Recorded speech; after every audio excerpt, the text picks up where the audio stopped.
ఏపీలో జాతీయ రహదారుల అభివృద్ధికి కేంద్ర ప్రభుత్వం భారీ అండగా నిలిచింది. సీఎం చంద్రబాబు చేసిన విజ్ఞప్తికి తక్షణమే స్పందించిన కేంద్ర రవాణా రహదారుల శాఖ మంత్రి నితిన్ గడ్కరీ వేదికపై నుంచే ఏకంగా 26,000 కోట్ల విలువైన ప్రాజెక్టులకు గ్రీన్ సిగ్నల్ ఇచ్చారు. అంతేకాకుండా ఈ ఆర్థిక సంవత్సరం ముగిసేలోగా రాష్ట్రానికి మరో 1,00,000 కోట్ల విలువైన ప్రాజెక్టులు మంజూరు చేసేందుకు సిద్ధంగా ఉన్నామని ప్రకటించారు. విజయవాడ హైదరాబాద్ మధ్య కొత్త గ్రీన్ఫీల్డ్ ఎక్స్ప్రెస్ హైవే నిర్మిస్తామని, దీనికి డీపీఆర్ తయారు చేయాలని అధికారులకు ఆదేశించారు గడ్కరీ.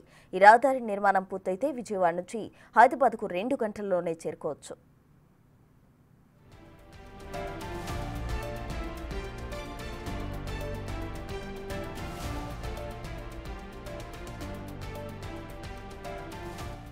సంపద సృష్టికి రహదారులే మూలమన్నారు సీఎం చంద్రబాబు. నితిన్ గడ్కరీని పట్టుదల, కృషి, వేగానికి నిలువుటద్దమని కొనియాడారు. ఆయన మాటలు అభివృద్ధిని ఆకాంక్షించే వారికి సంగీతంలా ఉంటాయని అన్నారు. గతంలో కేంద్ర జలవనరుల శాఖ మంత్రి గడ్కరీ పోలవరం ప్రాజెక్టుకు ప్రాణం పోశారని గుర్తు చేశారు. జాతీయ రహదారుల నిర్మాణానికి అవసరమైన భూసేకరణలో పూర్తిగా సహకారం అందిస్తామని, పనులను యుద్ధ ప్రాతిపదికన పూర్తి చేస్తామని కేంద్రానికి హామీ ఇచ్చారు.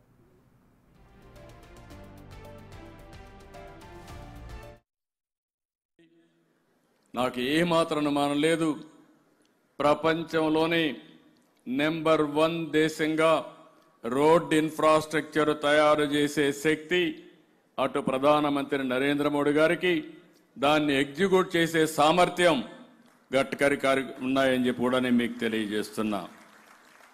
మన రాష్ట్రానికి వస్తే ఇటీవల 5 సంవత్సరాలు పూర్తిగా రోడ్లన్నీ కూడా విధ్వంసం అయిపోయినాయి.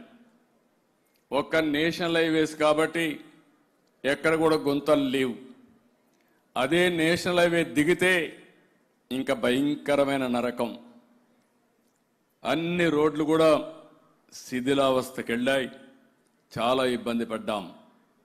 ఈరోజు మీరు ఒక్కసారి చూసినప్పుడు 2014 నాటికి మన ఏపీలో 4,193 కిలోమీటర్లుంటే దాన్ని 5 సంవత్సరాలు బాగా పెంచాం. 8,745 కిలోమీటర్లు రాను ఇంప్రూవ్ అయింది. అవన్నీ కూడా పూర్తి చేసుకొనుంటే ఈరోజు రాష్ట్రంలో ఇంకా బ్రహ్మాండమైన రోడ్ నెట్వర్క్ వచ్చేది. ప్రస్తుతం 70,000 కోట్ల రూపాయలు విలువ చేసే రోడ్డు పనులన్నీ కూడా శాంక్షన్ అయినాయి.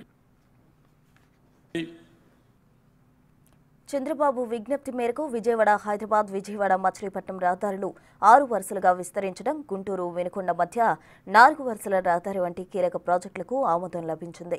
ఈ నిర్ణయంతో రాష్ట్రంలో రవాణా వ్యవస్థ మరింత పటిష్టం కానుంది. గడ్కరీ స్ఫూర్తితోనే హైదరాబాద్లో ఔటర్ రింగ్ రోడ్డు నిర్మించామని, ఇప్పుడు అమరావతికి కూడా 189 కిలోమీటర్ల ఔటర్ రింగ్ రోడ్డుకు ఆమోదం లభించిందని సీఎం హర్షం వ్యక్తం చేశారు.